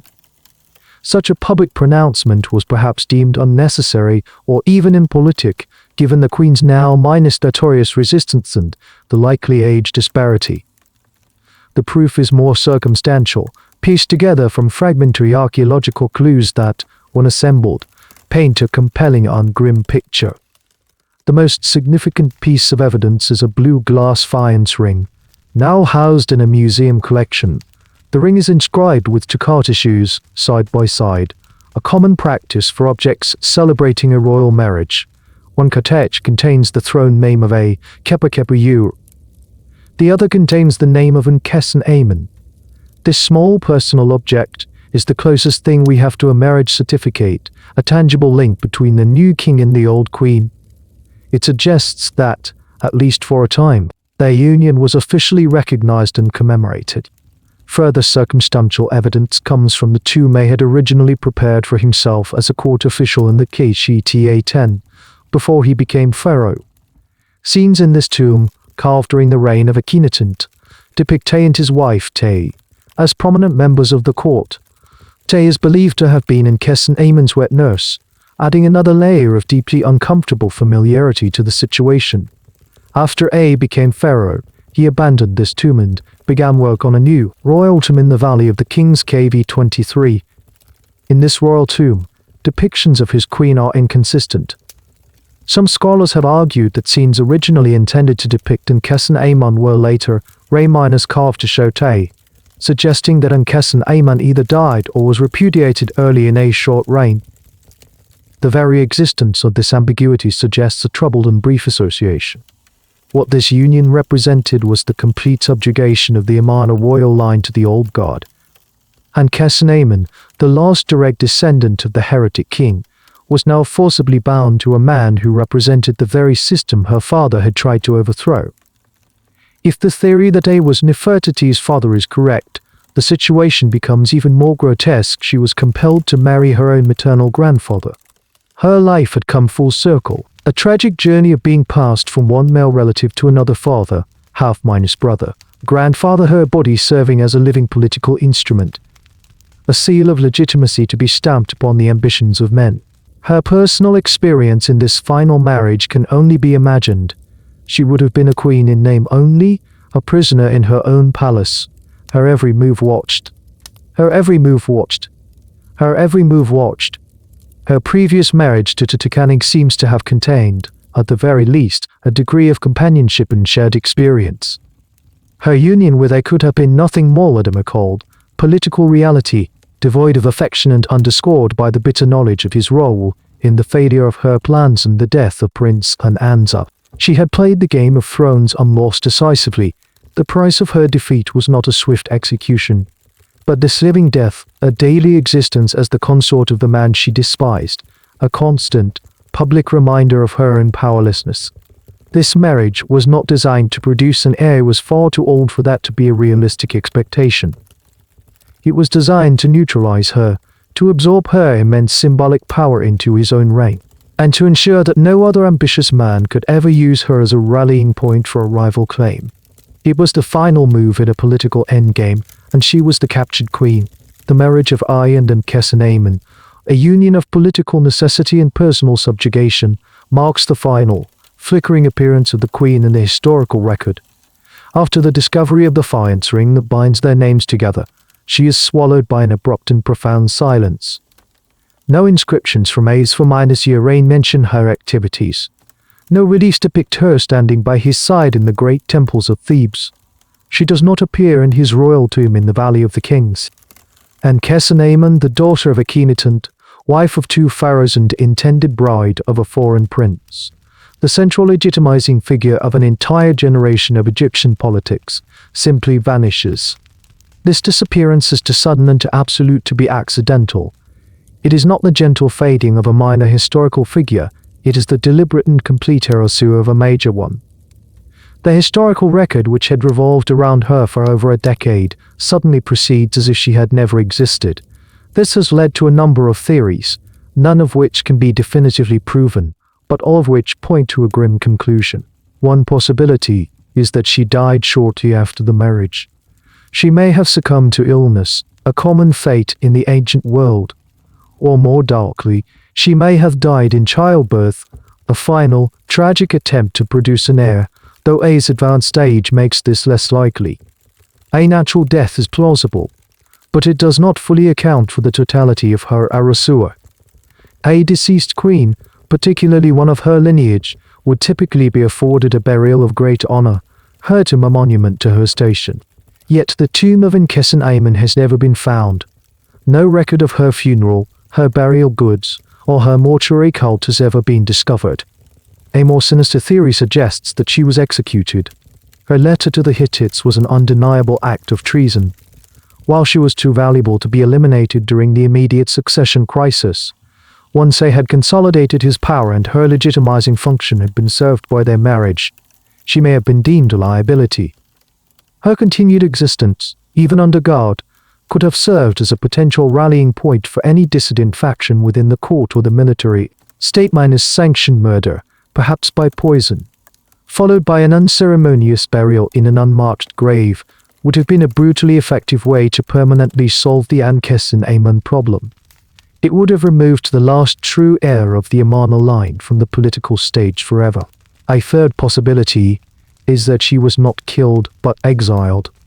She may have been stripped of her titles and royal status and sent to a remote fortress or a secluded palace, condemned to live out the remainder of her days in obscurity, effectively an ominous person. This would have been a punishment that neutralized her as a political threat without the overt violence of an execution. It would explain her disappearance from the official record, as her existence would have been a state secret. Whatever the specific mechanism of her removal, the outcome was the same. The woman who had been the key to the throne of Egypt was now a ghost. He reigned for approximately 4 years, his hold on power secure. Ankhesenamun's name was no longer a source of legitimacy for him. It was a reminder of a dangerous and diplomatic incident. His regime, and the one that would follow it, had a vested interest in forgetting her, in erasing the memory of her defiance and her reasonless appeal to the nation's enemies. Her disappearance marks the true and final end of the direct Amarna bloodline. She was the last of her kind, a woman whose entire life was a testament to the strange and brutal theology into which she was born. From her first marriage to her father to her final, ghostly union with her grandfather, she was a vessel, passed from man to man. Her one, desperate attempt to seize control of her own destiny resulted in catastrophic failure. The silence that follows her final appearance in the record is the sound of a dynasty being extinguished, of a historical narrative being deliberately unruthlessly edited to remove its most inconvenient and tragic figure. She was born in a city of light, but her story ends in an impenetrable darkness. The reign of the Pharaoh A was a brief epilogue to the Amarna drama, a 4-year interregnum that served as a political placeholder. Upon his death from old age around 1323 BC, the final piece of the long-planned succession fell into place. The throne passed unopposed and with the full backing of the state's apparatus to the commander of the armies, Hormib, a brilliant general and a consummate politician of non-royal birth. Hormib's ascension marked the definitive triumph of the traditionalist military establishment. His rule was not legitimized by blood, but by a mandate to restore order, strength, and, most importantly, a purified history to the Egyptian state. His reign would inaugurate an 18th, and to secure its foundation, he determined that the preceding 30 years of history must be treated not as a closed chapter, but as a cancerous growth to be surgically excised from the national memory. Hormib's primary objective was the establishment of Mayat, the Egyptian concept of cosmic order, justice and truth. From his orthodox perspective, the entire Amarna period from Akhenaten's initial heresy to A's opportunistic reign was a profound violation of Mayat. It was an era of chaos, divine disfavor, and illegitimate rule.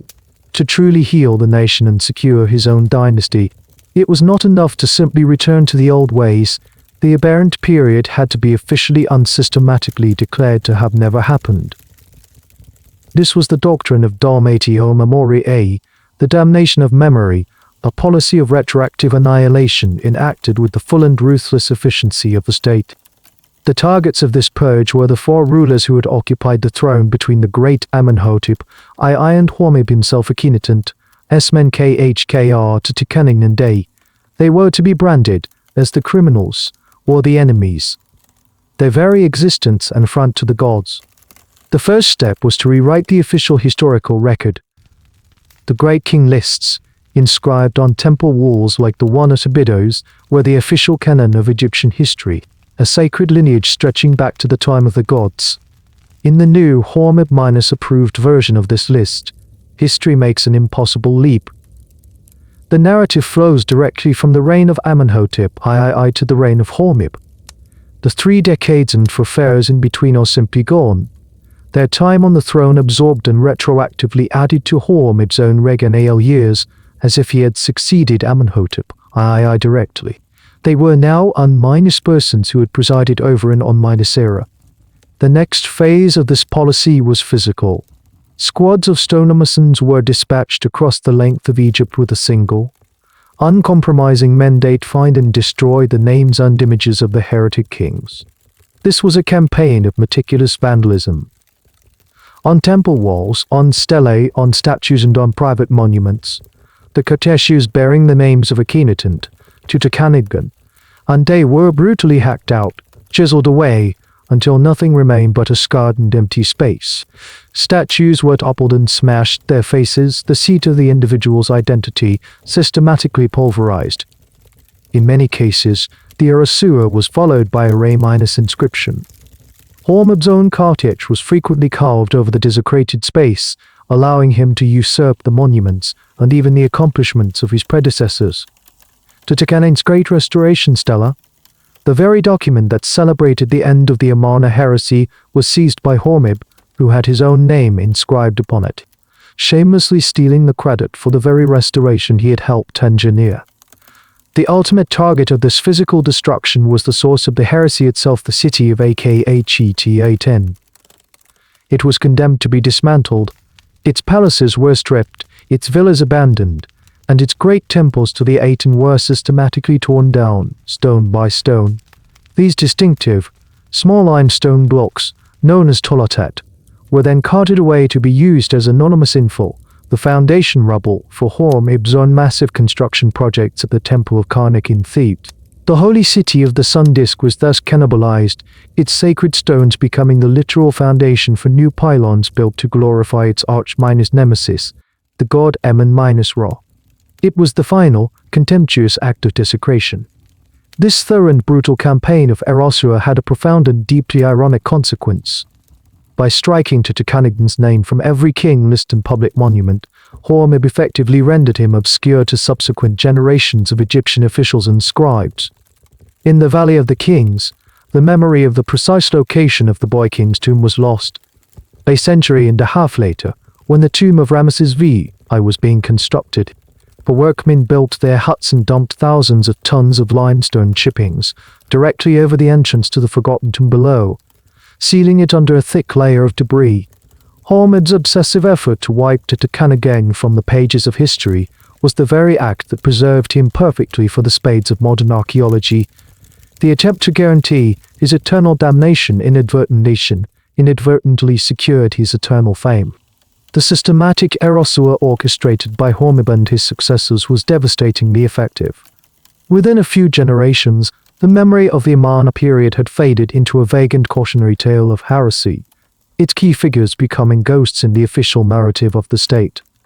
Ankhesenamun, a woman who had been at the very nexus of power, was doubly erased, first by her disappearance during the reign of A, and then again by the sweeping Dam Atia Memoria that wiped out her entire family's history. She, her father, and her husband were consigned to the darkness, their stories buried under the foundations of a new and orthodox dynasty. For over 3 millennia, this silence held. Her fate, and specifically her final resting place, remained one of the great unsolved mysteries of Egyptology, a blank space in a history that had been deliberately and violently rewritten. The modern search for Ankhesenamun is a forensic investigation conducted on a scale of centuries, a process of sifting through scandalous and tantalizing possibilities left in the archaeological record. The logical place to start is the Valley of the Kings, the sacred necropolis reserved for the pharaohs and their great royal wives during the New Kingdom. Yet no tomb has ever been found bearing her name. This absence is itself a piece of evidence. It strongly suggests that she was not afforded a traditional queen's burial, at least not under her own identity. This aligns with the theory that she died in disgrace, her memory suppressed by the very regime that had used her for its own legitimacy. This has led researchers to look for her among the anonymous dead, the unidentified royal mummies that have been discovered over the past 2 centuries. The most compelling, though still debated, candidate for the lost queen comes from a small, undecorated tomb known as KV-21, located near the tomb of Tutankhamun. The tomb had been looted in antiquity, and when it was rediscovered in 1817 by Giovanni Bolzoni, it was in a state of disarray. Inside were 2 anonymous female mummies, based on their mummification style and the tomb's location, but their identities were unknown. They were simply designated KV-21A and KV-21B. For nearly 200 years, they remained little more than a footnote in the valley's history. But the advent of genetic testing in the 21st century opened a new and revolutionary avenue of investigation. As part of a sweeping DNA analysis of the Amarna royal family, samples were taken from these 2 anonymous women. The results, published in 2010, were electrifying. The DNA of one of the mummies, KV-21A, showed a clear and direct familial link to the established Amarna lineage. The genetic data identified her as the mother of the 2 stillborn female fetuses found in Tutankhamun's tomb. This was a stunning breakthrough. The science had seemingly identified the mummy of Ankhesenamun. However, the discovery came with a series of confounding and disturbing details. The mummy, while genetically matched, showed signs of a violent death. She had suffered multiple, severe injuries around the time of her death, including fractures to the face and a chest trauma consistent with a crushing blow. The body itself had been treated with a distinct lack of reverence. Her left arm was bent behind her back at an unnatural angle, and her overall state of preservation was poor compared to other royal mummies of the period. The evidence seemed to point not to an honored queen, but to a victim of violence whose burial was, at best, a hasty and disrespectful affair. This has created a new and deeply contentious debate among Egyptologists. Is KV-21A truly Ankhesenamun? The DNA evidence is compelling, but the archaeological context is problematic. The body is positioned with the left arm bent, a posture sometimes associated with queens, yet the violence and the lack of a proper burial contradict this. Some scientists have questioned the certainty of the DNA results, pointing to the potential for contamination and the complexities of ancient DNA sequencing. If this is her, the trauma suggests she was murdered, a final, brutal end to a life defined by coercion and political violence. Her ignominious burial in a small, unmarked tomb would be the logical conclusion to a story in which her memory was deemed too dangerous to preserve. Today, the mummy of KV-21A rests in the Egyptian Museum in Cairo, her identity still officially unconfirmed, her story a potent mix of scientific data and historical inference. She remains a ghost in the valley, a silent testament to the brutal realities that lay hidden behind the golden masks and the grand temple walls. Ankhesenamun's life was a journey through the heart of a religious revolution and its violent collapse. Passed between a father, a brother, and a grandfather. Her body served as the living currency of dynastic power. Her final, defiant attempt to choose her own fate ended in catastrophe. Her disappearance from history was a deliberate political act, an erasure so complete that even now, with the tools of modern science, we are left with only a damaged body and a contested name, a final, lingering whisper from the dark heart of a fallen dynasty. The details of her final moments, the name on her coffin, the location of her eternal rest, these are the facts that archaeology seeks. But the truth of Ankhesenamun's life transcends these data points. Her story is a quiet but persistent echo in the grand halls of history, a narrative not of pyramids and golden thrones, but of the profound human cost of absolute ideology. She was born a symbol, lived as an instrument, and died as an inconvenient. Her life demonstrates how the abstract concepts of divine right, dynastic purity, and state security are ultimately expressed not in stone monuments, but upon the fragile bodies of individuals. The light of the Aten, which her father believed would illuminate the world, instead cast a long and suffocating shadow from which he could never escape.